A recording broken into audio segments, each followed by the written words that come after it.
No, I love it. I love that we found this. This is great. The energy is so much different having you with me. I'm like, oh, I really felt I was getting You're started. kind of feeling like you're talking to yourself. Oh, yeah. You know what? True that. True that. So, Oh yeah, that's us. oh, good. Hey, you guys, welcome to Ask a Medium. You have access to two mediums here, and you can ask us almost anything. I just put almost in there just in case you ask me something really wacky. No, I'm kidding, totally kidding. But hey, I'm Jessica Tanselle, and I am a psychic medium local here in Louisville, Kentucky. I have known that I've been a medium for 10 years and have been working and teaching for the past, I think, 4 to 5 years, which has been such a blessing in my life. My background is really in dental hygiene. So this is a career change for me, and I'm super grateful to be here with Molly. Hello, everybody. My name is Molly Maloney. I am also an evidential medium and intuitive empath. Very, very excited to be here. I've also been a medium my entire life. Jessica and I have been on similar paths. I found out, I guess, about 7 to 10 years ago that I was a medium and have been doing development and teaching ever since that time. So really excited to be here. Very, very excited to see your questions, all of the things you wanted to know but may have been afraid to ask about being a medium. We're here to answer all of your questions. Okay. So we have a couple people that have commented here. And so I'm looking at my phone, Molly. I'm sorry. I'm like back and forth trying to get that up and going. So, no, I'm the same thing. I'm looking at my iPad here, watching the comments. Perfect. Hey, Debbie Grassman, fellow medium. We're so glad you're here. What questions you got, girl? Go for it. Julie. Hello, Julie. Hello, Chrissy. And hello, Michelle. Hey, you guys. So while you all are figuring out questions that you want to ask, I'll just share, how I figured out that I was a medium, if that works for you, Molly. You cool? Sure. Yeah, absolutely. Okay. So my first message came for me when I was taking a shower one day, and I just had this random thought, and it was, hey, Jessica, tell your mom I love her. And I'm sorry I wasn't there for her. And I was like, well, that's a weird way to think to yourself. And then I just knew who it was and what had happened. So I called my mom and I was like, so this happened. And she said, Jessica, I got that message 5 years ago from a friend of ours in town. If you all know Marilyn Gaddy, she's a fantastic psychic in town. And she had given her that message with the letter M. And my mom said, I thought it was my brother. It was the letter M. Makes sense. I said, nope. Like, I just knew. I was like, that is not who it was. Like, it is Mark. It is her cousin. They were very close. He passed tragically, and I was able to give her that message, 8 months before she passed tragically. So it was like perfect timing. And just like I said earlier, Molly, I don't know if you listened to my video earlier, but I was like, sometimes divine timing. Molly was not meant to have that tonight. And maybe it's just so we have this amped up energy, but right. I really ignored it for years, but that day I remember thinking like, oh my gosh, this has been happening my entire life. Right. I've been telling myself this my entire life. And I remember like I can picture it being in the room on Eastern Parkway, which, by the way, my childhood house is up for sale. I'm so tempted to buy it. Anyway, but how could you not be? the covers over my head because I didn't want to see what I was feeling, but I didn't recognize it as a kid. When did you recognize it? It was really a long process because I had always been drawn to, the paranormal and ghosts and ghost stories, and was always feeling things, around me, just like you were. And one of the things that I had been experiencing from the time that I was a child was that I was seeing, most specifically, people. Instead of, images of places and events, but, very specifically people pop into my head in crystal clear detail for no reason. One of the ones that I remember very clearly, right as I was really starting to question and starting to understand, my brain was starting to open to the idea that there was something, there was something unusual happening with me that was maybe a medium type of experience. I was driving. I'm also local here in Louisville.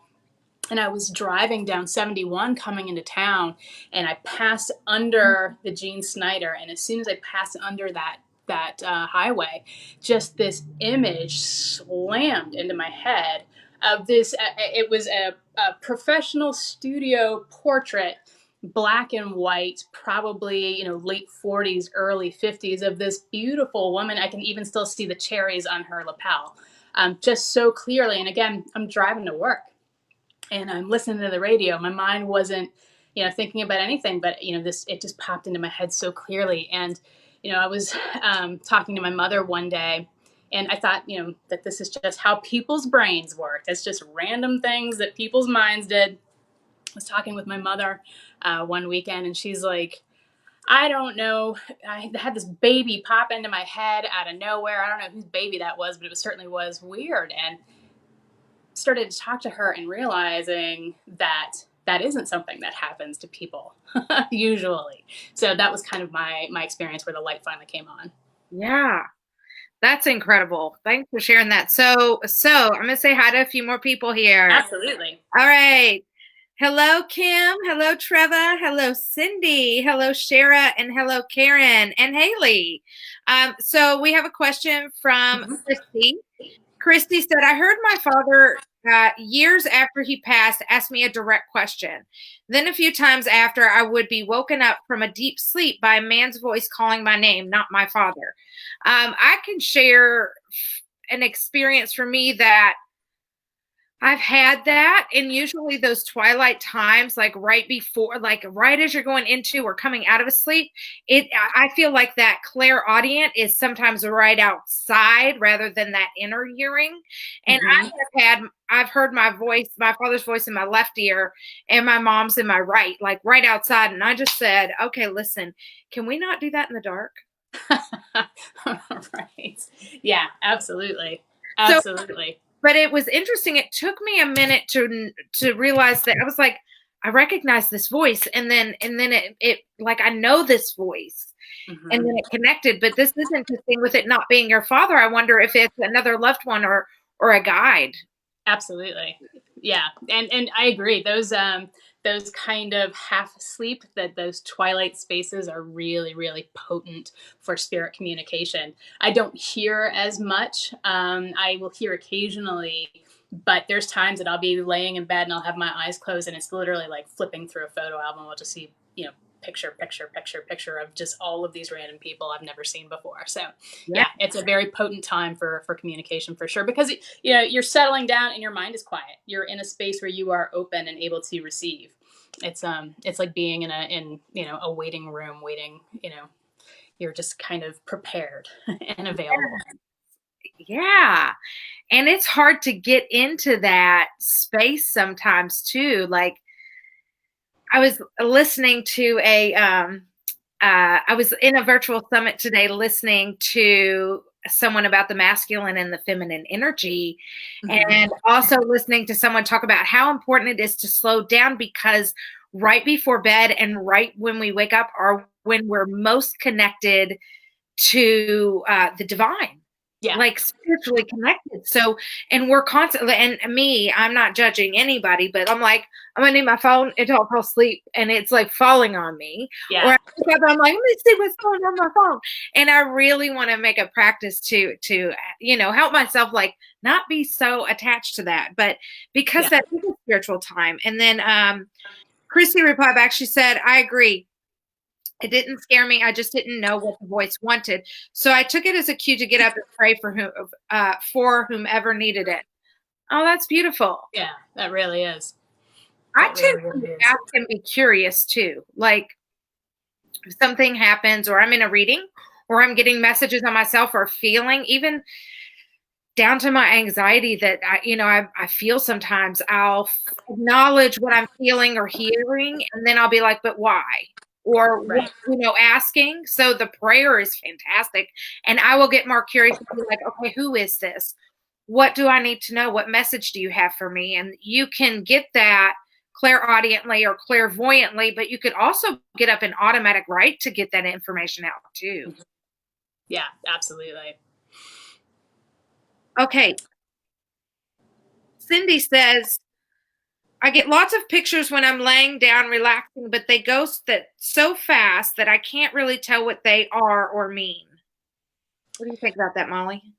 Honestly, I have that experience often myself. What I have done is and sometimes I'm so deep in that state, it's hard to kind of sit back up into it. And I've also noticed too that, sitting back up to start to pay attention, like the energy will shift and it will stop. So it is, I think there's a moment there, there's like a sweet spot where you can sit up and lean in to start to pay further attention. You can set the awareness around, set the intention around trying to become more deeply connected with the things that you are seeing. And there's still times when those images flash in front of my face so quickly that I can't really gauge. And I think that is, that's probably always going to happen. But there are moments where I feel like I can find that sweet spot, and it's not only me being in the right place, but that energy also meeting me in that place where I can start to feel like I'm at least able to see them. I'm able to, connect on a deeper level by being able to see who I'm looking at, even if it's only for a split second. Yeah. We have a couple more comments here. Let's see. Oh, hello. Okay. So, Michelle asked, do you guys ever walk by people out when we're out and pick up messages? Every now and again I do, but I typically, if that happens to me personally, I ask the spirit to guide them to a medium. Mm-hmm.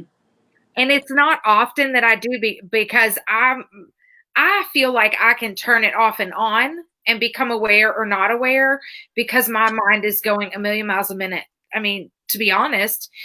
So I feel like I can not have to focus on that when I'm out and about, and that doesn't happen often to me. But that's my guidance on that. I don't know. What do you think about that, Molly? Excuse me. It's certainly something that has happened in the past. And it's something that I especially would get information empathically, psychically about the person. Mm-hmm. And I got to the place where I realized that I was invading, even though it wasn't really intentional.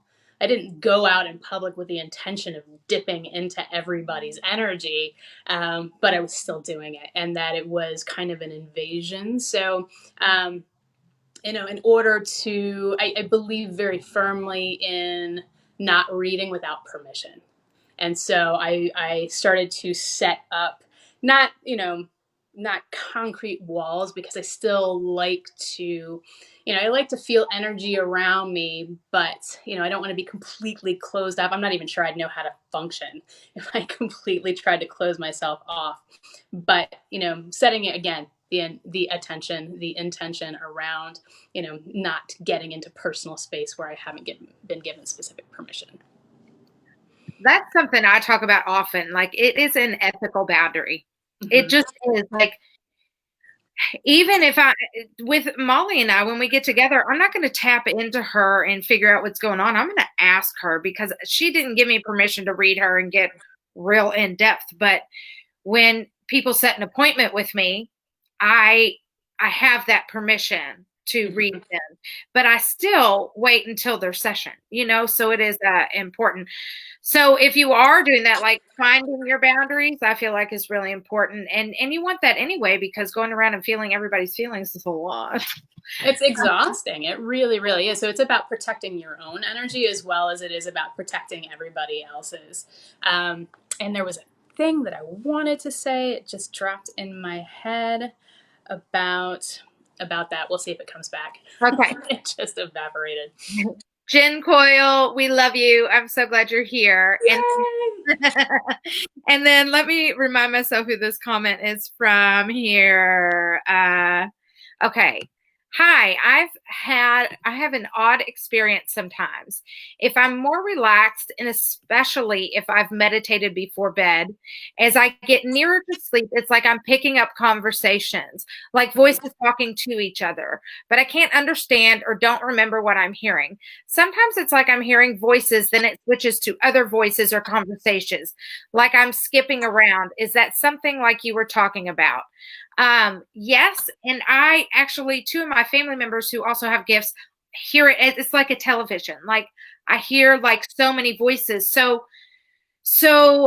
that's one thing you can do is set your boundary. I set my boundary. I'm like, this is my bedroom. It is not open for conversation from 11 to 7. So you want to clear your home. That's what you to do. Clear your room and set your boundary like you have working hours. You can communicate with me in these hours. You're in charge. You're in control. All you have to do is set an intention. Sometimes you may have to be very firm and set that intention over and over. But that is, you're getting a lot of voices at once. And to tune into that on the other side of things, asking them to go one at a time and to be clear. You can ask them to be louder. I'll let Molly kind of jump in on that, and I'll let you know who this is from. Yeah, I think it's, starting, and again, this is about setting boundaries. So, your self-care as an intuitive whatever, whether it's a psychic, whether it's a medium, whether it's an empath, your self-care is actually really, really important. And part of that self-care is setting healthy boundaries. And that includes, setting healthy boundaries around your energy and in your sleep space when you are trying to rest, because, being able to get good, deep, restful sleep is really, really important because of how much energy that we expend and process, whether it's, taking in spiritual energy or whether it's in taking other people's energy, we need that downtime. Yeah. And then another medium friend of ours commented, like, ask them to slow down is a great way to hear them also. Karen asked, she said, I hear high-pitched tones in both ears, and I think each ear means something different. Confirmation in the right ear, but I'm not sure about the left. It seems to be signaling something physical. Is this normal? In my experience, the high-pitched noises have been more of an angel frequency communication.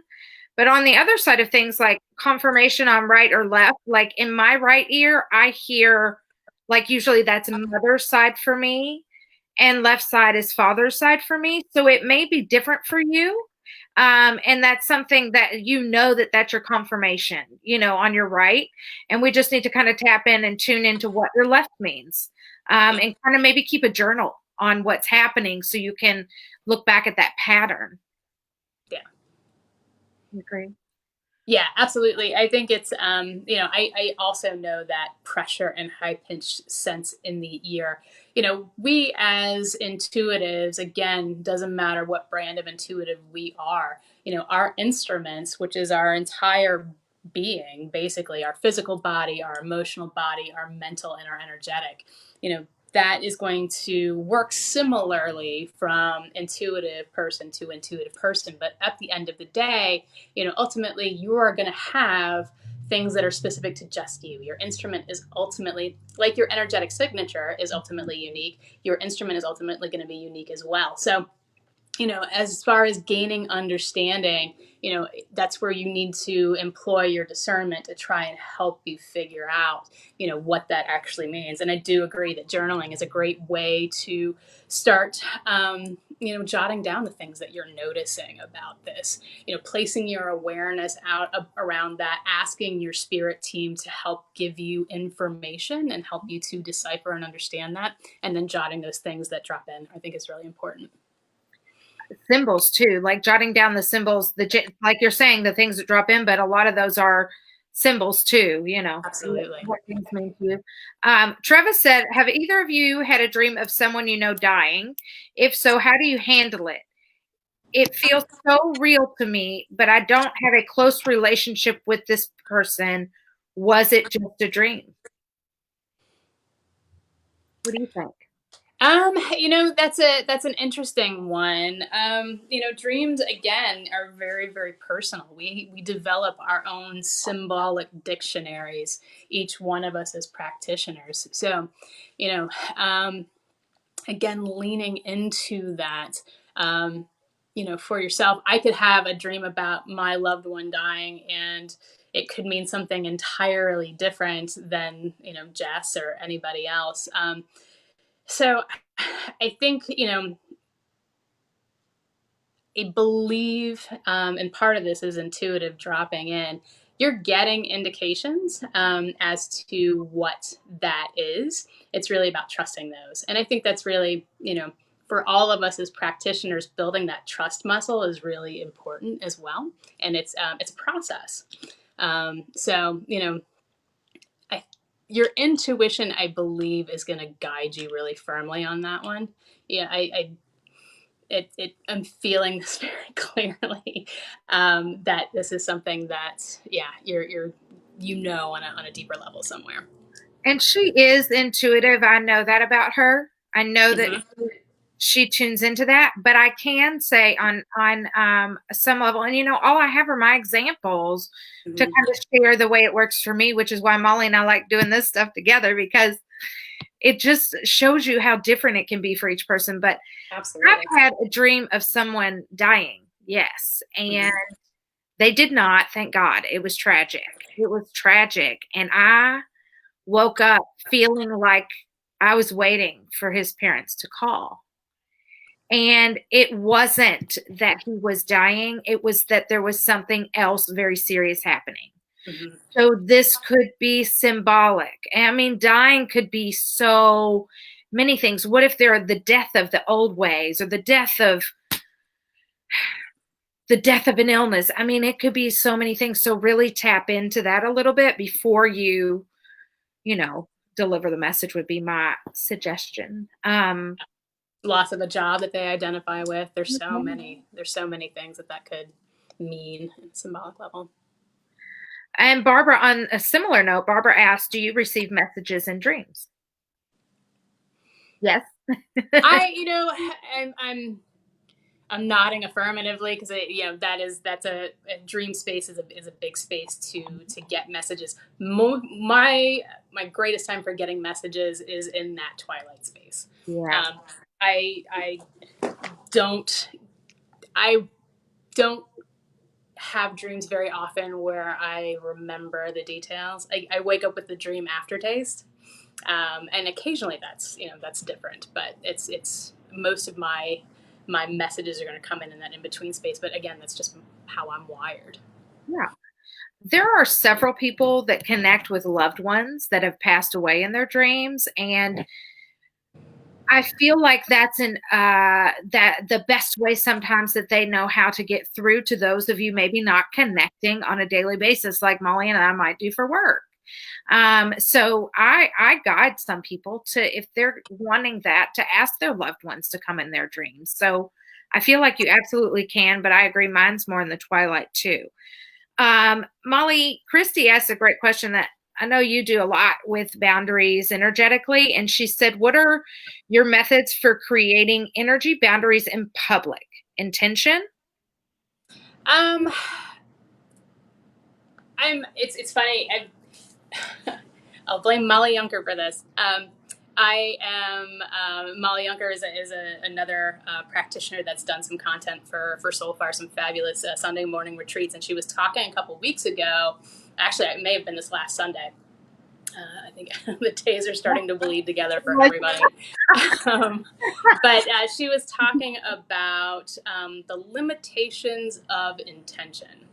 And so instead to use, to set your attention around it. So I think this is a really good area. And the reason that, she was talking about not setting intentions is because your intentions are limited by what you know.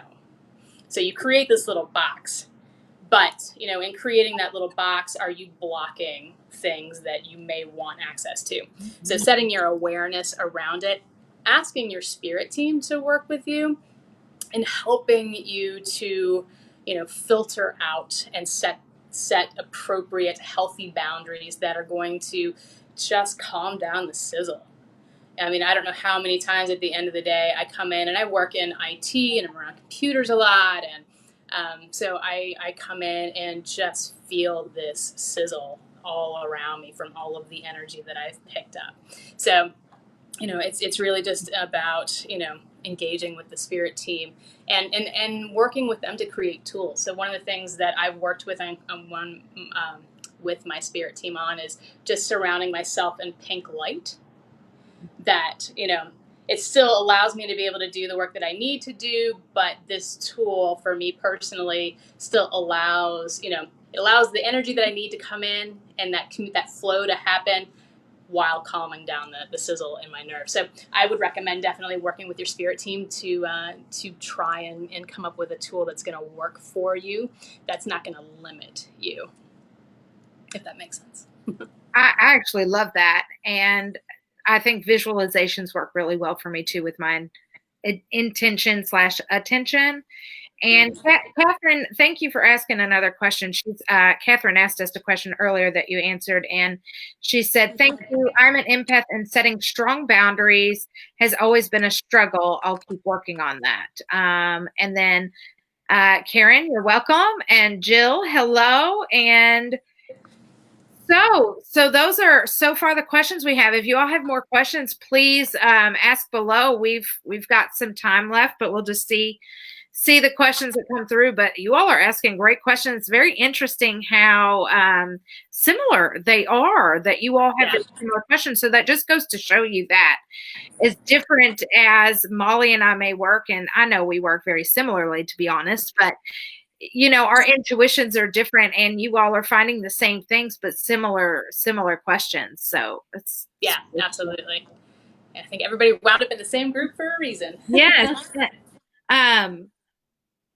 Molly, you do a lot with Akashic Records, right? I do. Can you talk a little bit to that? Because I love the soul path. Yeah, it is. It's really, really powerful work. And if you happen to be here in Kentucky, in the local to the Louisville area, there's some really phenomenal teachers. I couldn't have asked for better teachers than I've had since I've been here in Louisville. But basically, the Akasha is essentially everything that has ever existed, ever will exist, whether it is a person, a place, a thing, a character in a book, a song in your head, every word, every deed, every thought that has happened, from the time that our soul first sparked into existence. There is an energetic record of it that exists on this etheric plane known as the Akasha or the Akashic Records. And so there's several different teachings related to how to access the Akasha. My teaching utilizes what's called a sacred prayer method. And so what we do is we say a sacred prayer, and what that helps to do is it puts us in energetic alignment and allows us to create that connection. And then we work with the Akasha on a question and answer basis. They love questions. And depending on, everybody has their own record and has their own record keepers. And so, you get to know your record keepers, and some of them, just like people, have very wry senses of humor. Some of them are very literal. Some of them love to tease. Some of them are very, very, it's always high energy. So, there's never any criticism or judgment or, expectation. There's no should that exists in the Akasha. It's always very loving and supportive and guiding, which is just, it's amazing for doing transformative and deep personal work. Yeah. Thank you for sharing that. I love that. Absolutely. Jessica asked, do you ever wrestle with a spirit that wants to give you a message that you don't want to give? Ooh, that's a great question. I don't know that I wrestle with them, but I will ask them for the best way to deliver that message. Yeah. And I will check in to make sure I feel like, it does this need to be delivered, and how does this need to be delivered? Because there are plenty of times I'm saying stuff people don't want to hear. Yeah. But for me, it's maybe not a wrestle, but a checking in and being Mhm. very cautious about how I deliver the message too. Yeah, absolutely. I think, you can always ask them, can you put this another way? Can you choose different words and see what comes through? One of my favorite stories actually comes from a mutual friend of ours, Ellen Jones. She always tells a story about being in a reading and working with a mother and daughter, and she's connected to spirit, and the spirit keeps giving her the word crack whore. And she's like, I don't want to say that. Can you give it to me another way? And again, the word came through, crack whore. And she's like, I really don't want to say it. And the spirit was insistent. And so finally, she delivered the message, and it was a single word, but it was the word that helped that mother and daughter know indeed that Ellen was connected to their loved one, because it was something that they joked about all the time. She used to use that, the woman in spirit used to use that word all the time, and it was the thing that they needed to really help understand that connection. So you can always ask them to put things in a different way, but then there's also, you balance um, the responsibility of not delivering doom and gloom, but then there is also the fact that we are the hollow bone, we are the conduit, and so at some point there is a level of unattachment.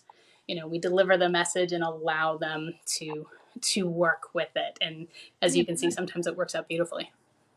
And I like what you said about, and we do have a few more questions. You all are doing awesome asking questions, but I like what you said about the message. You shouldn't be delivering doom and gloom. I love working with Molly because she's able to kind of interpret some things that I say. You all know me. I'm kind of wild and crazy and things just fly. But that's exactly it.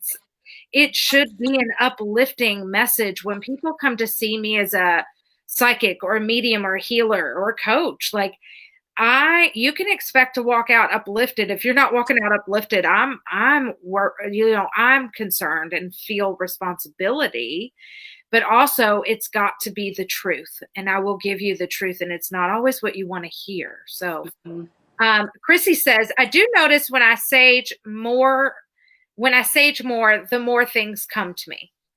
I love sage and I love Palo Santo. I feel like it really clears out heavy energy, stagnant energy. And especially if you're going through something, whether it's an illness or something emotional, saging after to clear out that energy is really important. So, Chrissy, it may be clearing out your personal, I'm going to call it the personal crap, right?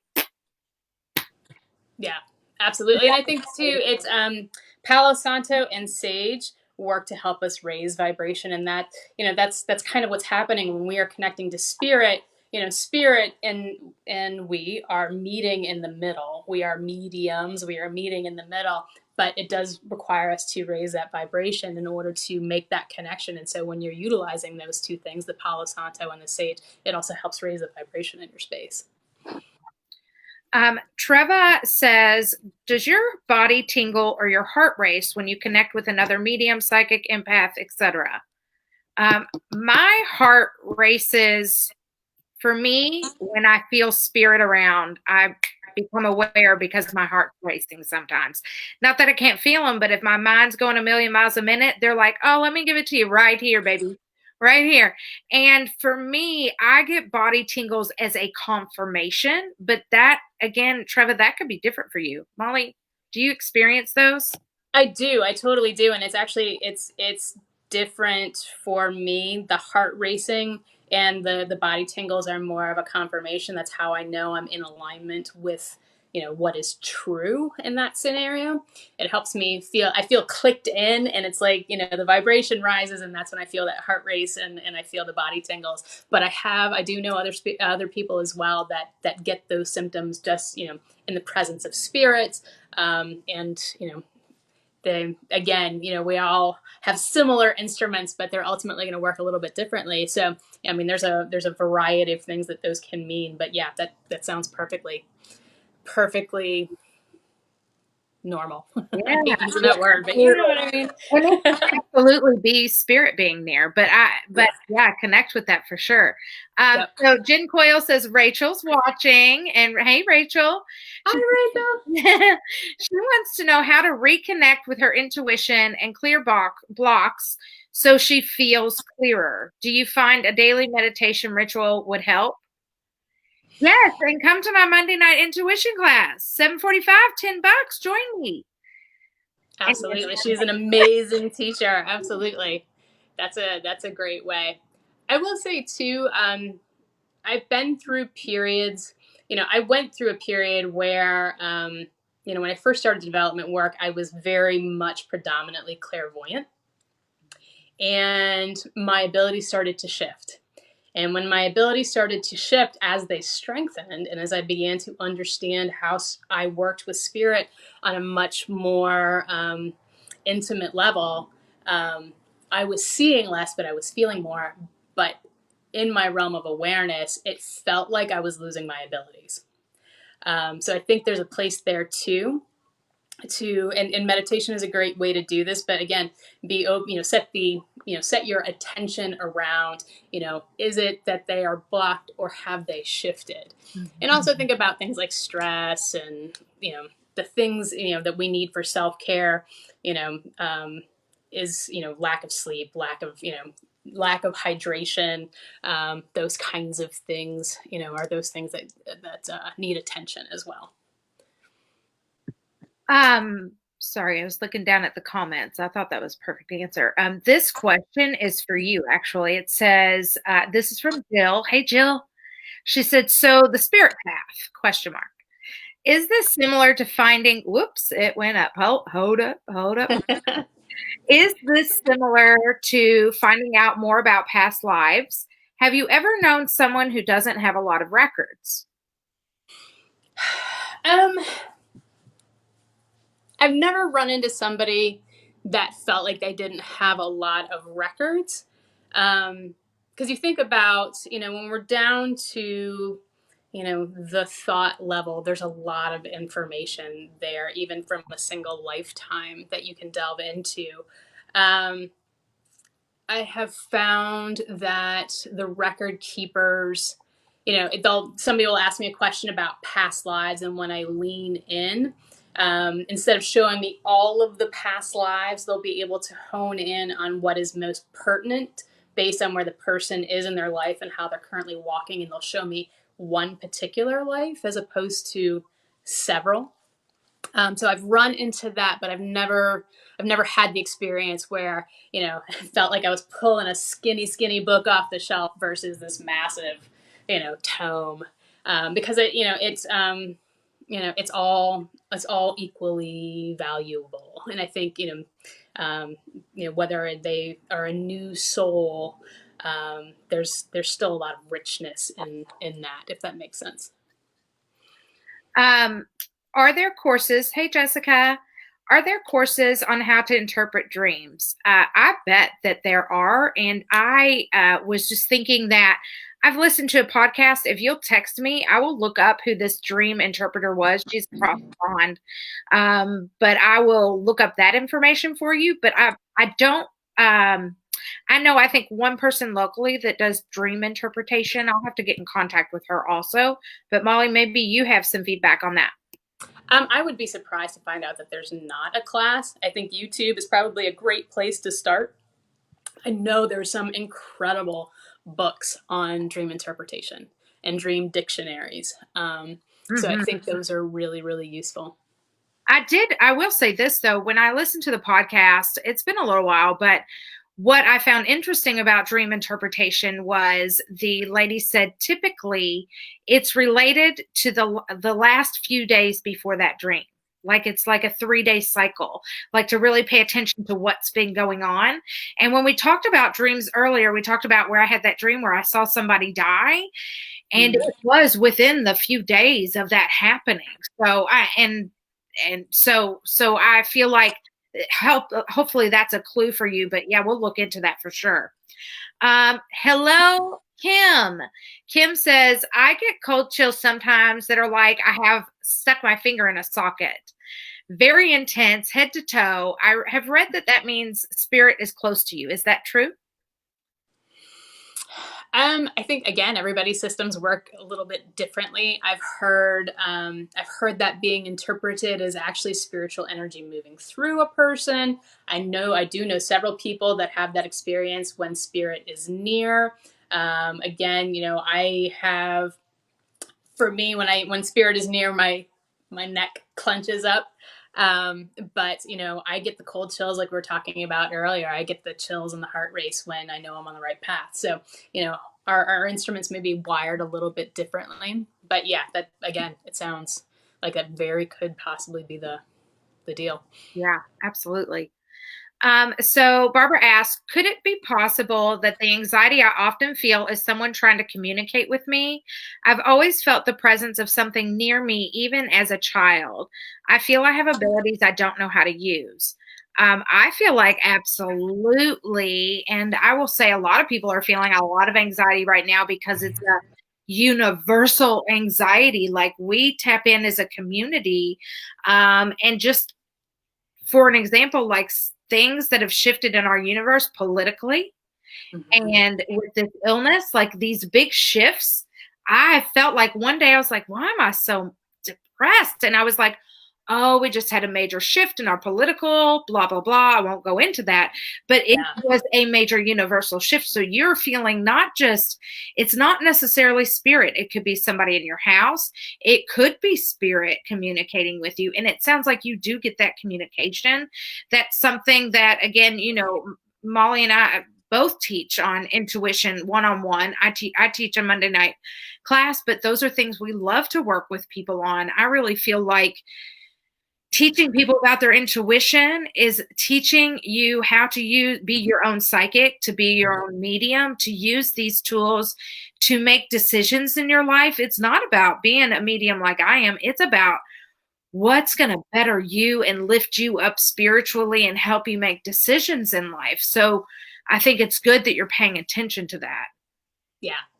Yeah, no, absolutely. I completely agree.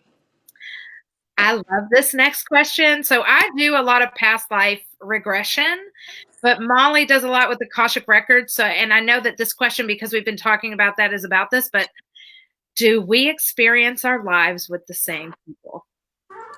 Ooh. The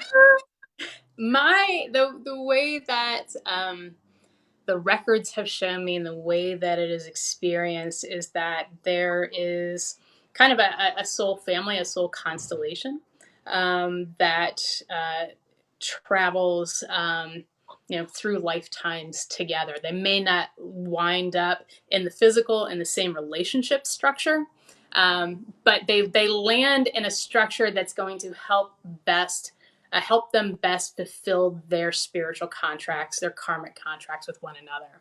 So if they are to help each other grow and experience life fully, they might wind up in a romantic partnership in one lifetime and wind up as adversaries in another, depending on the lessons and such that are that you incarnated to learn in that lifetime. Awesome. And Barbara said, thank you for answering her question, that she's going to check into classes and things like that. So awesome. So we'll give you all a few more minutes. It looks like we finished up the questions we have so far, but while we're waiting to see if there are a few more questions, we're not going to be on here too much longer, but we will do this again. And for those of you intuitives out there, if you want to hop on an interview with Molly or myself, or maybe both of us, let's have a little fun. We're ready. Let's schedule a time to do that in Soulfire.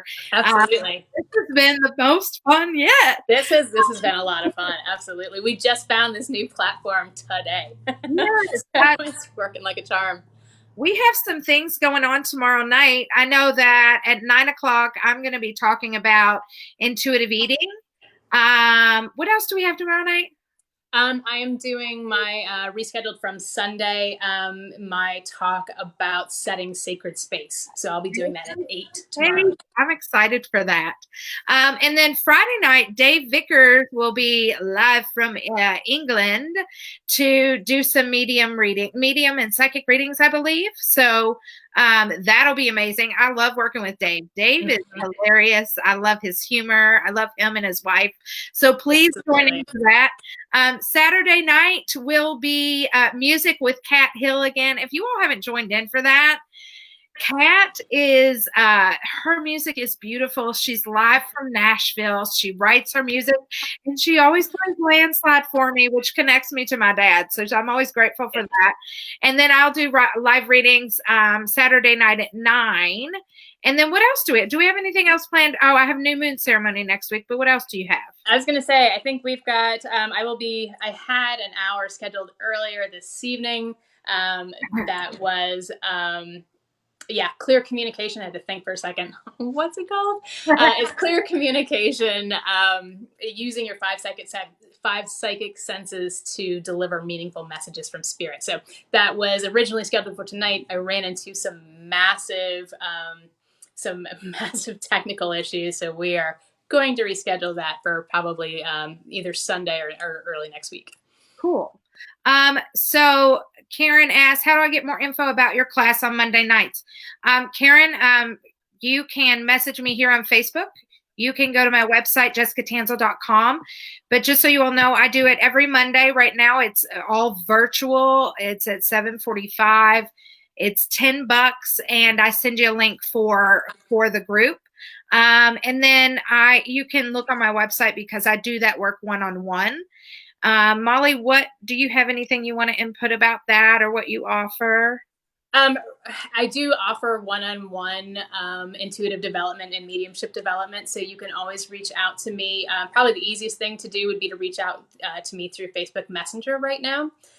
So you can always contact me that way. I'm also doing teaching offerings through Soulfire right now. So we do have a couple in the archives that you can go back and see. I did one on clairsentience last week. But I'll be posting things as we go along. Cool. I love, and you all, there's some really precious nuggets in this group. So go back to the videos and just see if it resonates for you. Watch it if you'd like, but it's been a lot of fun. So Travis said, thank you so much. I feel better after listening to you both. I'm in my happy place. I'll schedule with you soon. I'm just glad that you're in your happy place. Thank you for sharing that. Hello, Jimena. And then Karen, we are in the Eastern time zone. Welcome to the East Side. We're in the Eastern time zone. So I'm not sure what time zone you're in, but right now it is 9:51 p.m. here. Jill said about the class. Thanks, Jill. She said it's really great for us beginners. So and we have all levels in the class. We've got people from Alaska to Kentucky. So it's been really fun and amazing. That's awesome. Yeah, it's been cool.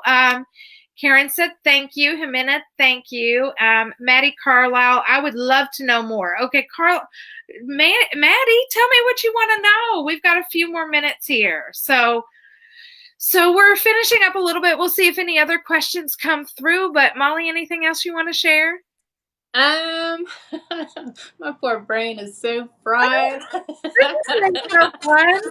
This has been a lot of fun. Let's hope we get people to interview, but it would be fun.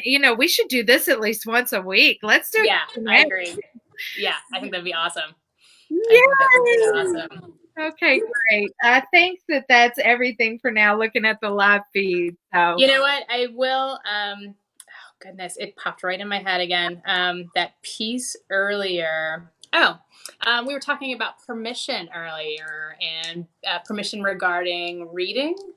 I remember I had a piece that had dropped in and then flew right back out again. Just to kind of add a little bit more information since that just dropped in, we were talking about dipping into people's energy without their express permission.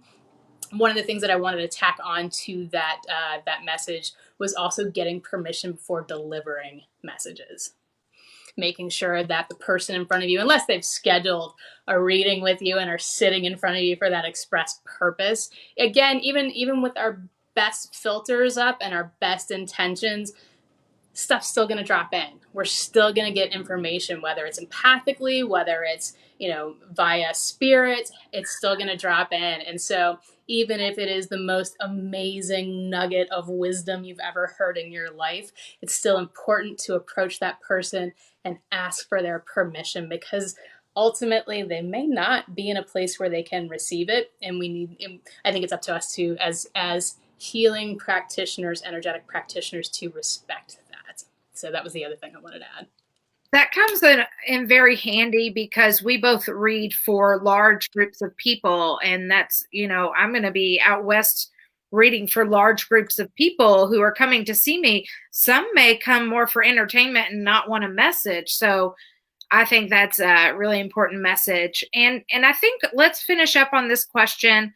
I just want to know tips for beginners. She said, I would love to know more. And she said, I just want to know tips for beginners. And so my tips for beginners are to be curious about what you're feeling, to keep a journal each day, to when you're feeling a lot of emotion, ask if it's yours, and ask for anything that's not yours to be released. And if you're feeling spirit near and you want to connect, you be curious there. Who are you? Why are you here? And also setting your boundaries on if you don't want to communicate. It is okay to ask them to guide, hey, I don't want to communicate with you, but if you want to guide your loved one to a medium, they will. Your loved ones will guide them to a medium. They will find it one way or another, and sometimes by surprise. So those are my tips. And definitely, as in my beginning stages of this, I took classes. I worked one-on-one with mentors. I traveled and studied with mentors. It really depends on what you're looking, how much you're looking to explore. Yeah.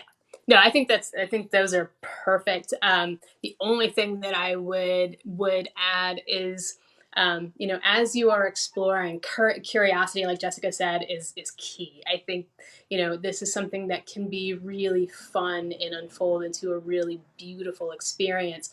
But, when it comes to spirit communication, there's a vast spectrum of energy out there that you can work with. And most of us early on, as we start delving into development, start feeling pulled, in a particular direction as to what we want to work with. So set, again, awareness around, that question, or that, trying to understand where your work is, and then setting your boundaries around that. Do you want to work with, guides and angels? Do you want to work with, deceased loved ones? Do you want to work with, maybe you want to work with crossing over earthbound spirits? And it may be a multitude of things, but I do think that if you aren't clear, things can get a little muddy, and you wind up in an opportunity or in a situation like Jess was describing earlier, where you might have an energy drop in that you don't want to communicate with. So knowing that is outside of the work that you want to do, setting those boundaries, again, setting, that intention or that attention around, your guides helping that energy move in a way that will allow their loved ones here to connect with a medium and do the communicating, a medium that's more in their line. Yeah. And I said we were going to finish up with that, but it was somebody asked if we should ask out loud, and I typically ask in my mind, like I'm having that inner dialogue, and that's often how I hear my messages, is like an inner dialogue in my own voice. And to initiate that, I just start with a question like, who are you? Or are you male or female? Or why are you here? You can ask anything you want, and that's just the best way to initiate that. So thanks for asking that. So thank you, Molly. Thank you, Jess. This was so much fun. Great. You guys, if you have anything that you would like to see in Soulfire, message Molly and or myself. If one of you would like to interview with us and have fun, let's have a party. We can bring wine. We can bring bourbon. We can have more. I mean, I'm over here. Right. But let's have a party. Spirits with Spirits happy hour. Hey, Spirits with Spirits is my jam. I do that.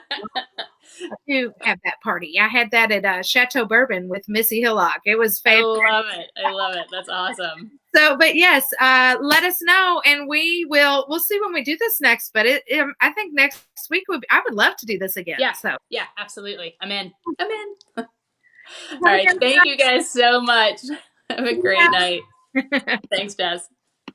Thanks.